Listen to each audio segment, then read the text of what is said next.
আর আজকে ব্লগ শুরু করার আগে আপনারা একটু আগে এই ভিডিওটা দেখুন, তারপরে বিস্তারিত কথা বলবো। কি একটা মানুষকে মেরে ফেলবেন ভাই এখানে কোনো ভাই আমরা ফুটেজ দেখেছি, হ্যাঁ যেভাবে পিটিয়েছেন মানুষকে ভাবে মারে আসলে। ভাই এখন কথা হচ্ছে যে ভাই আমি হচ্ছে যে ওনাকে হচ্ছে যে জাস্ট শুধু আবেগের বসে আমার যে ফোনটা হারাইছে ভাই।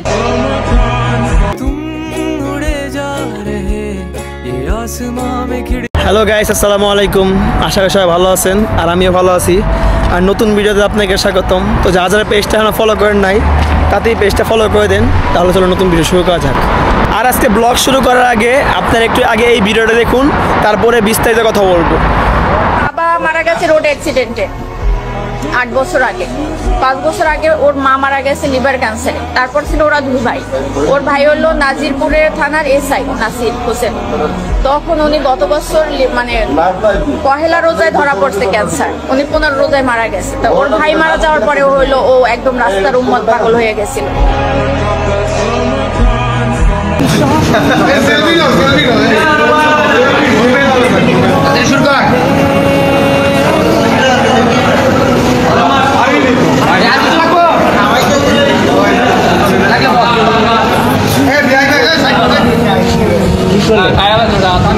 খাবার কেমন ভাই? বড় ভাই খাবার কেমন? আস্তাগফিরুল্লাহ আস্তাগফিরুল্লাহ, আল্লাহ তুমি আমার এই আস্তাগফিরুল্লাহ 1000 কি একটা মানুষকে মেরে ফেলবেন ভাই এখানে কোনো ভাই আমরা ফুটেজ দেখেছি, হ্যাঁ যেভাবে পিটিয়েছেন মানুষকে ভাবে মারে আসলে। ভাই এখন কথা হচ্ছে যে ভাই আমি হচ্ছে যে ওনাকে হচ্ছে যে জাস্ট শুধু আবেগের বসে আমার যে ফোনটা হারাইছে ভাই। আর আমি এই ভিডিওটা দেখার পরে মানে পুরো কান্দে ফেলাইছিলাম যে মানুষজন কেমন একটা মানুষের খাওয়ানোর পরে মারলো, মানে মারিয়ে ফেলাইলো মারতে মারতে। মানে আমরা বাঙালি হিসেবে লজ্জিত। আমার উচিত কী কথা দরকার জানেন, সরাসরি যেগুলো এই কাজগুলো করছে, মানে যে কটা ছেলে এই ছেলেটারে মারছে আর কি, মানে পিঠে তাদেরকে সবগুলো এক লাইনে দাঁড়া করে সেনাবাহিনী তুললে ক্রস ফায়ার মারা দরকার। মানে কি বলবো, তারপরে শান্তি হবে না। আমি আসলে সত্যি লজ্জিত এই বাঙালি হিসেবে, কারণ বাঙালি এত নিচে নামে এসে এত খারাপ। একটা মানুষের মানে পাগল মানুষটা, সে মানুষ হলো পাগল, তারে মারতে এসে 1 সেকেন্ড ভাবে নাই, 1 সেকেন্ড দ্বিধাবোধ করে নাই। এটা মানুষ, এটা অমানুষ। আর আমি আজকে চলে আসছি, এখন বাজে হলো রাত্রের 7:30। তো দেখেন কি সুন্দর একটা ভিউ, অনেক সুন্দর একটা ভিউ। আর এই পার্কের ভিডিওতে আপনারা মোটামুটি সবাই দেখছেন, দিনে এবং রাত্রেও দেখছেন। তো আমি রাত্রে আসছি, আজকে একটু ব্রিজ থেকে ঘুরবো আর একটু নিচে পার্ক দেখাবো আপনাদেরকে। তো দেখেন কি সুন্দর একটা ভিউ, পিছনে দেখছেন বাসাগুলা, এটা কিন্তু বাসা সবগুলা। তো বাসাগুলো কি সুন্দর লাইটিং করা, আর এই ব্রিজটা কিন্তু অনেক সুন্দর লাইটিং করা। দেখেন এখন ব্রিজের উপরে কোনো মানুষ নাই, সকালে হাঁটাচলা করতেছে এবং মানে অফিস শেষ হচ্ছে এই টাইমে আর কি। দেখেন কি সুন্দর একটা ওয়েদার, আর আজকে আকাশটা কিন্তু জোস একটা ওয়েদার রাত্রেবেলাও। দেখেন নদীটা কি সুন্দর ভিউ, এরকম ভিউ কখনো বাংলাদেশে দেখছেন আপনারা? কোনো সময় দেখেন নাই। আর এই দেখেন মাছ মারতেছে এই লোক, সারাদিন অফিস করছে, তো এখন অফিস টফিস করে আসছে রাত্রে মাছ ধরার জন্য, হয়তো 2-1 ঘন্টা মাছ ধরবে।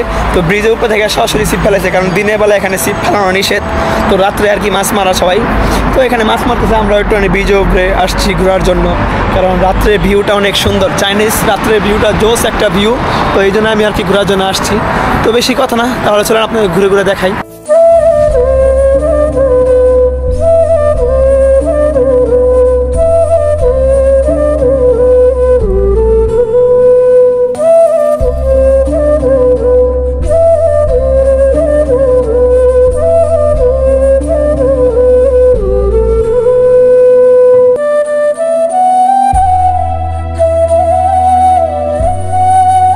আর আমি চলে আসছি এখন ব্রিজের নিচে। তো এই দেখেন উপরে ব্রিজ, দেখছেন উপরে ব্রিজ আর নিচে হইলাম আমি। তো এখন নিচ দিয়ে একটু ঘুরে দেখাবো আপনাদেরকে যে বাংলাদেশের ব্রিজের নিচে কী থাকে আর চায়না ব্রিজের নিচে কী থাকে, অনেক কিন্তু পার্থক্য আছে।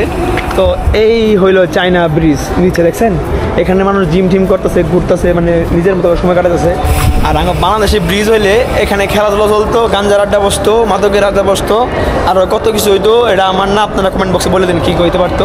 তো এই হইলো আমাদের বাংলাদেশ আর কই চায়না, ঠিক আছে? বাঙালি জীবনও মানুষ হইতে পারবো না, জীবনে যা অমানুষ থাকবো। অ্যাড্রেস সিস্টেমে খাবো, এরে মারবো, ওরে মেরে ফেলাবো, এরে গুম করবো, এগুলাই আর কি করব, আর কোনো কাজ নেই তাদের। আর আপনি এত উপরে থেকে নদীটা দেখছেন, তো এখন আমি নিচে আসছি, নিচে নদীটা দেখেন কত সুন্দর লাইটিং করা আছে, লাইটিং করা, এই সাইড দিয়ে কিন্তু লাইটিং করা আছে। আর এই দেখেন ব্রিজের নিচে প্রত্যেকটা প্লেয়ার লাইটিং করা, তো জিনিসটা দেখতে সত্যি না সুন্দর লাগছে। আর এখানে বসে ডেট করার জন্য সুন্দর একটা প্লেস, দেখেন কি সুন্দর লাইটিং করা, সবাই বসে এখানে ডেট মেট করতেছে। আর আমি এলো সিঙ্গেল, আর আমার পিছনে যে ভাই এও সিঙ্গেল, 2+ সিঙ্গেল ঘুরতেছে। কী করবো, আমরা ঘুরতেছি আর ভিডিও করতেছি। আর এখানে দেখেন পুরো জমায়ে প্রেম করতেছে, মানে কি করবো, লাইলা মজনুও ফেল তাদের কাছে। এদিকে লাইলা মজনুও ফেল, এখানে জমায়ে প্রেম করতেছে। আর জায়গাটা কিন্তু সত্যি অনেক সুন্দর, এখানে ঘুরতে এলে আপনার মন টন সব ভালো হয়ে যাবে। সুন্দরী মেয়ে দেখতে দেখতেই মন ভালো হয়ে যাবে। এখানে কিন্তু বুট সিস্টেম আছে, আপনি চাইলে বুট দিয়ে এই পিছনে যে আপনার নদীটা আছে এটা পুরোটা ভ্রমণ করতে পারবেন। তো এখানে সুন্দর বুটের ব্যবস্থা আছে। আর এটা দেখে আমার খুব বাংলাদেশের চটপটি কথা মনে পড়ে, যে আমাদের বাংলাদেশে যে বিভিন্ন নদীর পাশে চটপটি ফুচকা দোকান বসে পড়ে। তো আমার এটা দেখার পরে এটাই মনে পড়ছে আমরা বাংলাদেশে আছি এখন, আমাদের এখানে চটপটি ফুচকা, আর এখানে পিছনে নৌকা দিয়ে ঘোরার লেগে নৌকা দাঁড়ায় আছে। কিন্তু দেখেন কি সুন্দর একটা প্রজেক্ট তারা করে নিছে, পানির উপরে সব কিছু দেখেন, কারেন্টের তার তুর যা কিছু আছে, রুম টুম সব কিন্তু পানির উপরে ভাসমান এগুলা। তো এখানেও মানে মানুষ ঘোরাফেরা করে। আর আপনি যদি এই পার্কটা পুরোটা ঘুরে দেখতে চান, এর জন্য কিন্তু এই গাড়িটা আছে। তো আপনারা চাইলে এই গাড়ি চলায় পুরো পার্ক দেখতে পারবেন। আর পার্কের ভিতরে অসাধারণ কিছু জিনিস আছে, যেমন দেখেন গাছের ভিতরে লাইট লাগানি, তো গাছটিকে অনেক সুন্দর লাগতেছে। দেখছেন কি সুন্দর ভিউ, মানে পুরো সুন্দর একটা ভিউ। এরকম ভিউ বাংলাদেশে কোথায় দেখছেন? এরকম দেখছেন? দেখেননি, আর কোনো দেখবেনও না, কারণ বাংলাদেশ সুরবাট পার সব টেনে খায় ফেলা কেমন দেখবেন। এই যে ব্রিজ দেখছেন, এই ব্রিজের সুন্দর একটা ভিডিও আপনাদের দেখাই, মানে জটিল একটা ভিডিও। তো এই ব্রিজের কিছু ভিডিও আপনারা দেখুন।